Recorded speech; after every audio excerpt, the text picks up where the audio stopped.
Juma, Yabo, Yabo, Yabo, Ona Ofe, Yabo, Sayana, Ati, Ona Ofe, Sayana, Juma, Yabo, Yabo.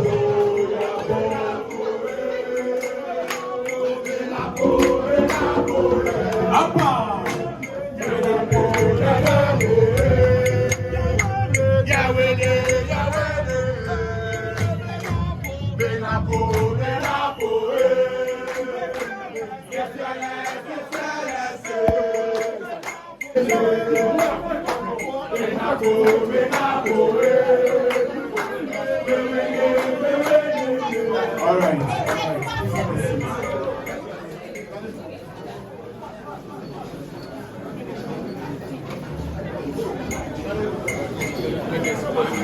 Please sit down. All right, thank you. Thank you very much. Thank you very much.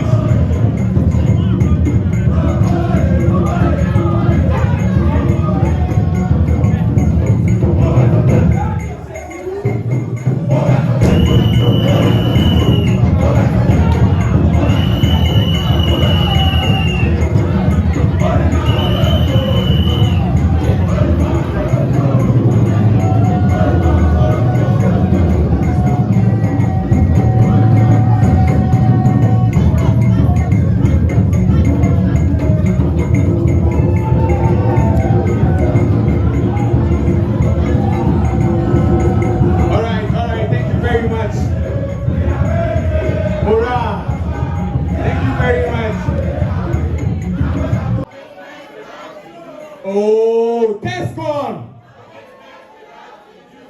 Test gone. I think I can hear it louder here, but not here. Test gone.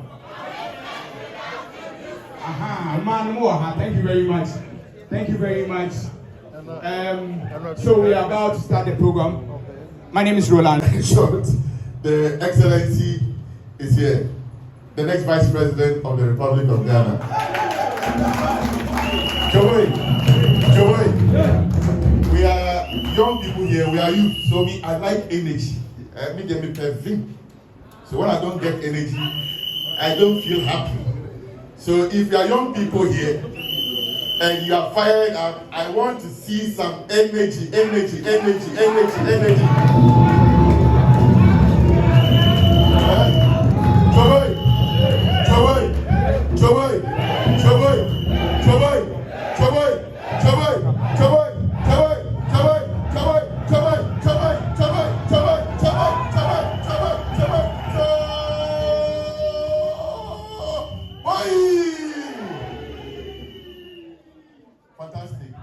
Fantastic.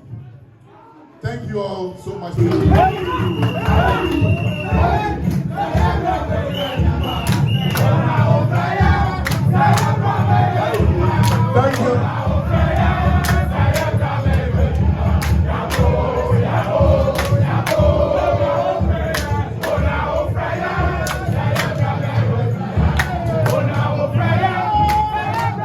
Thank you. Let's acknowledge Mr. Hayford, CEO of Ghana Library. Welcome, sir. We appreciate you as well. My senior, Mr. Kwafo is also here. We acknowledge your presence, sir. Well, next to speak to us, ladies and gentlemen, let's welcome the State Managing MD, Mr. Bawumia, to speak to us. A round of applause for him, please.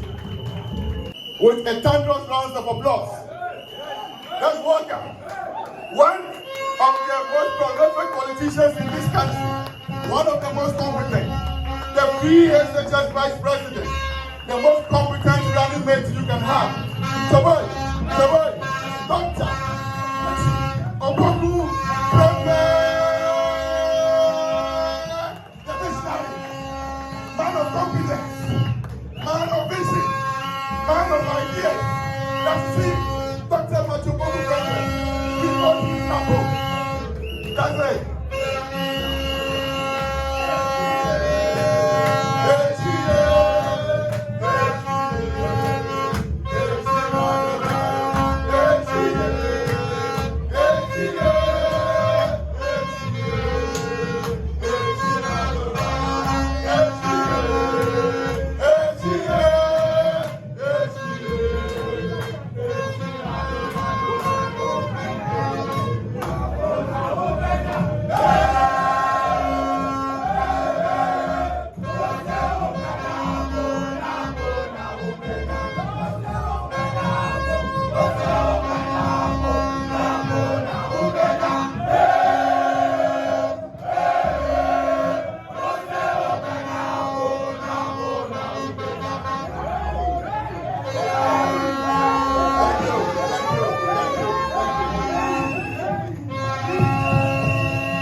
Kukrudu. Kukrudu. Kukrudu. I think it's 11, right? And we have a whole day's lecture that we have to attend. So bear with me. Let me take just about 30 minutes of your time. Just 30 minutes. Just you don't have lectures today, that's why I say that. Only 30 minutes. In 18 days' time,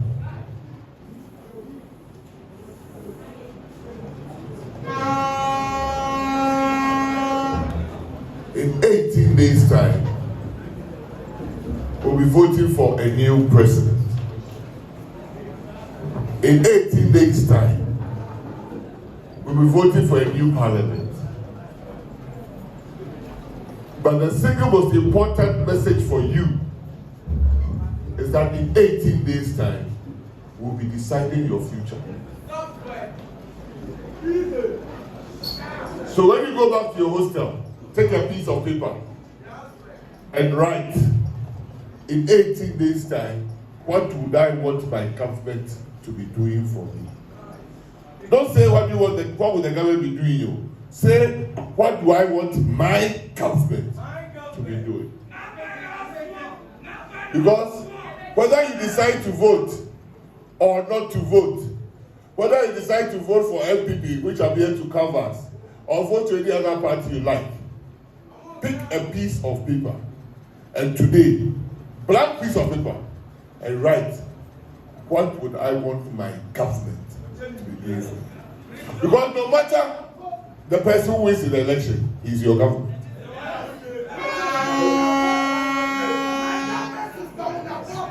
If you look around all the contestants and you look within yourself, which of them would I want to be on the international stage speaking for or by behalf as a Ghanaian? You look at all the presidential candidates and you ask yourself, which of them has the integrity to be able to lead Ghana? You look at all the presidential candidates and you ask yourself, who will be on my side? You look at all the presidential candidates and say, who can be with me for this future journey? Because it's simple. When we wake up Monday, 9th December, by this time, 9th December, the Electoral Commission will be declaring a president as the president-elect. For me, let me tell you a fact. The future doesn't belong to me. Because I am current. The future doesn't belong to Dr. Bawumia because he is current. He is the one that is going to lead you into the future. So check all the presidential candidates. Take their picture. Go and look at their video posts. Watch them closely. Watch them closely. All of them. I think they are 30 or 30 minus 1 or something. Check all of them and ask yourself, who can be my father or who can be my mother, such that the person will think about my well-being. All elections is about your well-being. So if you decide you want the person who will open 24-hour disco because your life will be 24 hours in the disco, you have the person opening the disco.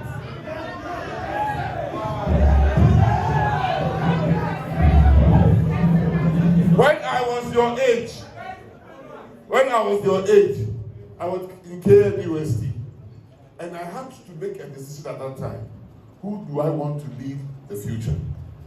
I can tell you that time, it was 22 years ago. Or was it 22 years ago? 1992, 32 years ago. 32 years ago, I'm sure 90% of the people in the room here were not born. But I was in your shoes. And I was supposed to choose who I think can lead me to the future. That time there was no test score. But we formed a party, a students group for one of the parties.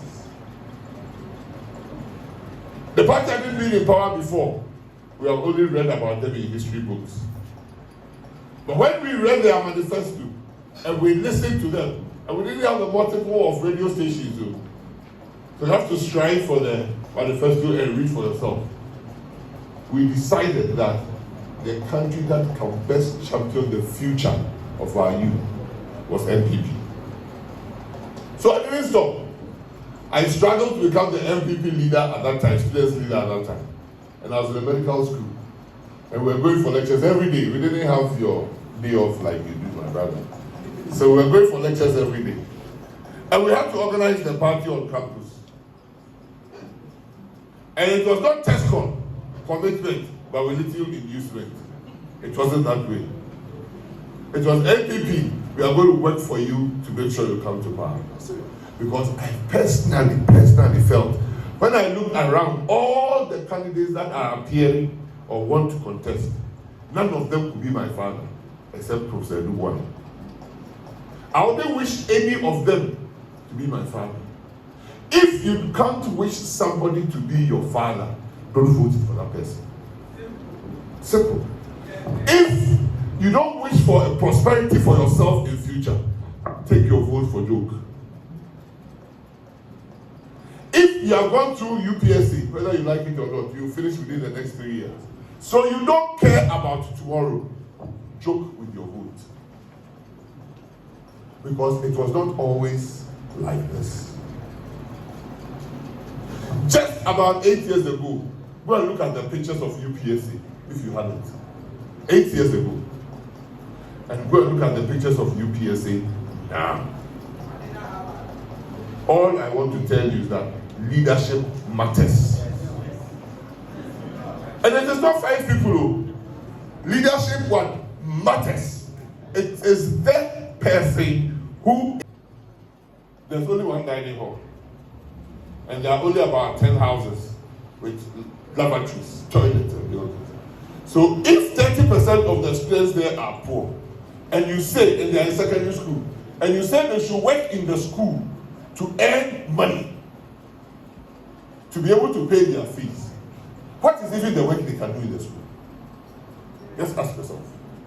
So remember that if you didn't believe what you are reading, it is that same party that an minister came to sit on TV and said that there's so much work to do. If you like go to the bush and carry stone and come and put on the roadside, if you carry stone for 3 days and put it on the roadside, you will get money and you'll be unemployed. If you don't carry the stone, go and get a sickle and start cutting the grass. Start cutting the grass. That grass is not a concern that we eat it to. The guinea pigs will eat the grass and you get money. They said it. And you can Google. So it is not what they are going to do, what they are saying.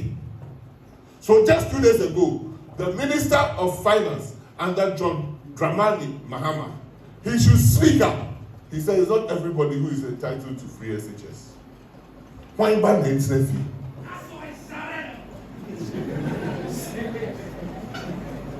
Why ban the internet fee? But the story is even more difficult. If you think, when Kwame Nkrumah of blessed memory introduced partly free education in the north, especially secondary, President John Dramani Mahama, his father was one of the richest Ghanaians, not rich man, one of the richest Ghanaians. At that time, he was in a boarding school called Achimota Primary. Only privileged people can take their children to Achimota Primary, true or false? But when his father heard that Kwame Nkrumah has introduced free secondary education in the north, his father took all his John Ramama's siblings, including John Ramama, and all of a sudden, remember that they came from Tamale, took them there to go through free education. And this is the man that is telling you, if you are poor, don't go to school. Not only that, to listen to what they do. Recently, about 3 months ago, he was in Tamale.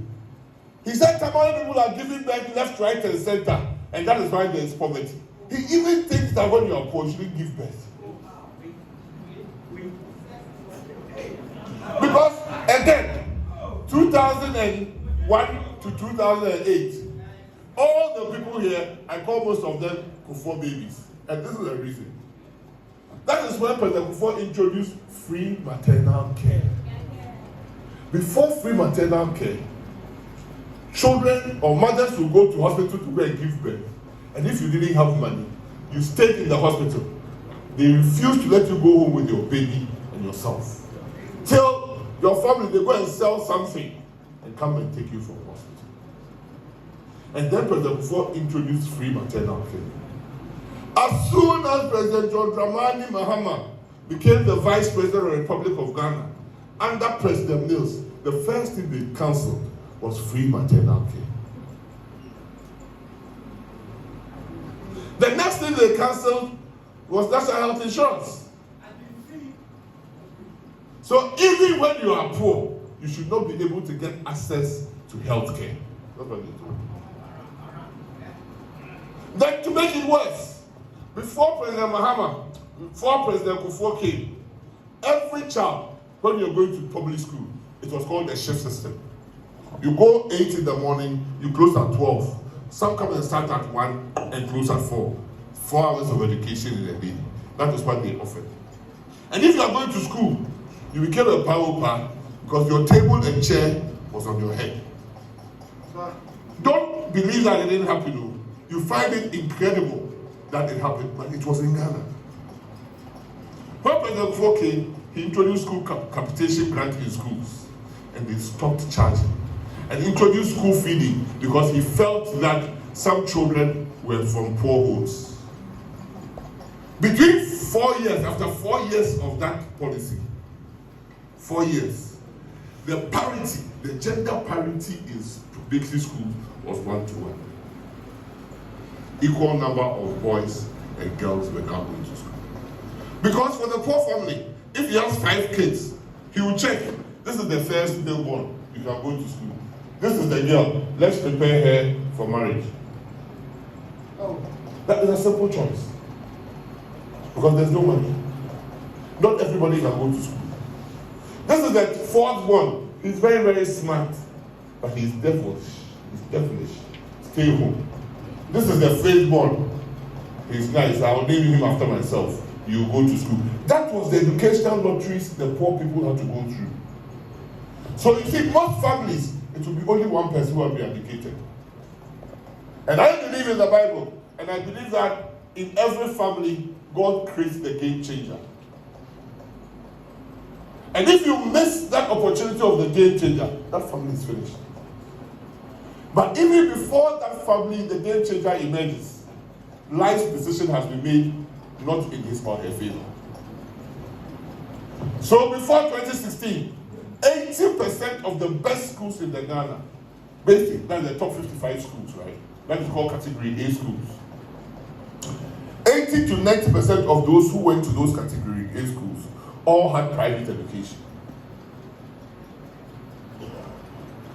So, listen, just 3 days ago, I heard Ghana National Association of Private Schools are telling us that they are going to court to stop the free SHS for allocating 30% of placement to poor children who go to public schools.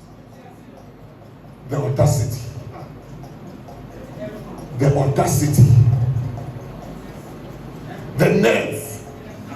So, if you say when you're Canada, go back on private primary school, if I don't go private secondary school. But the reality was that when I introduced 30% for equity, I didn't pluck it from the sky. It already existed, but abused for the well-connected and the privileged. They called it catchment area.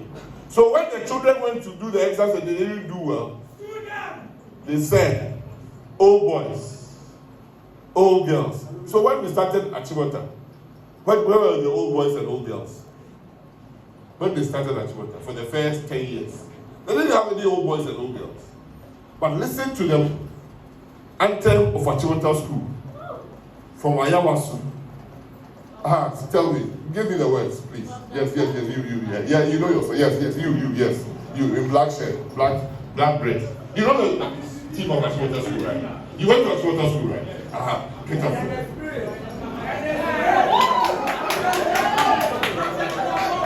Was it from where? Listen, from Gambaga to Accra.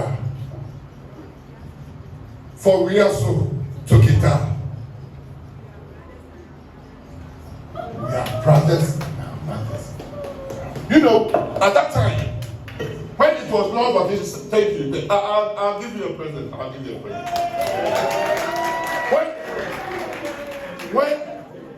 When school went on long, if you see anybody wearing NDC t-shirt on this campus, pray for the person. Don't think I'm saying that because I am a member of the MPP. I am a member of MPP by choice, not by death. By choice. Because I was thinking, if you are in the university and you cannot think, who else must think?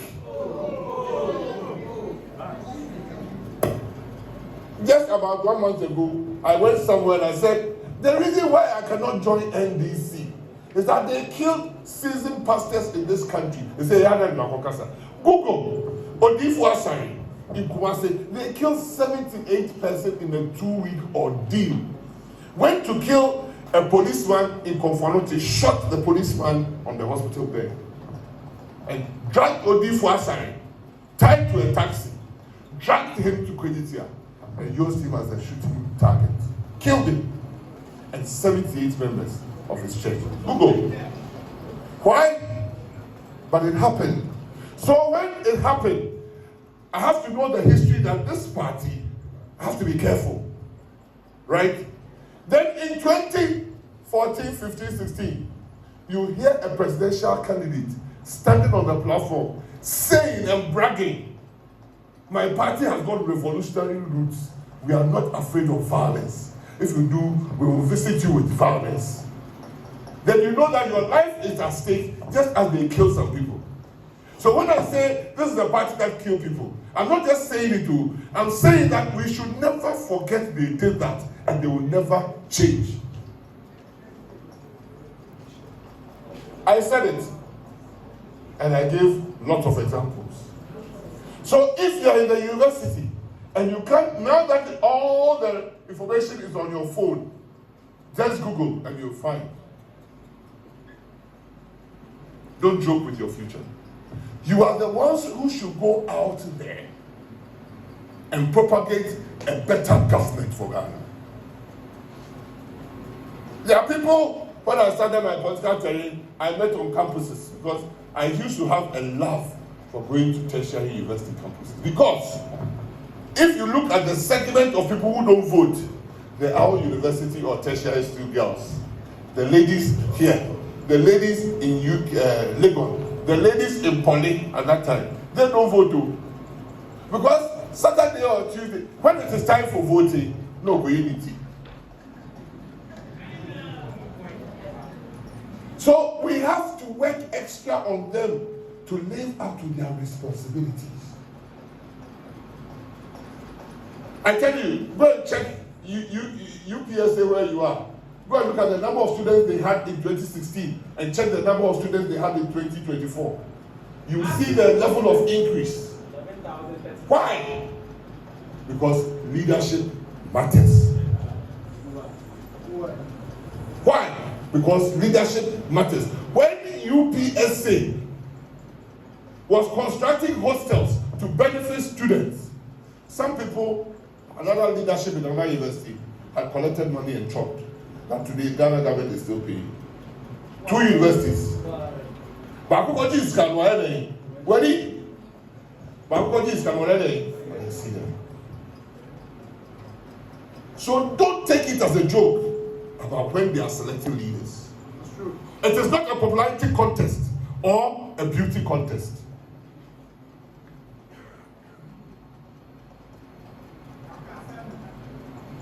It It is for somebody who is going to take decisions on your future. So, when I became Minister of Education, the total number of students in secondary school were about 800,000. Of that 800,000, I tell you, a third will not finish school. Go again to check Google. Every year, the Conference of Head of Assistant Secondary Schools in the North, CHAS, will close secondary schools for about 3 months because government has not brought salvation.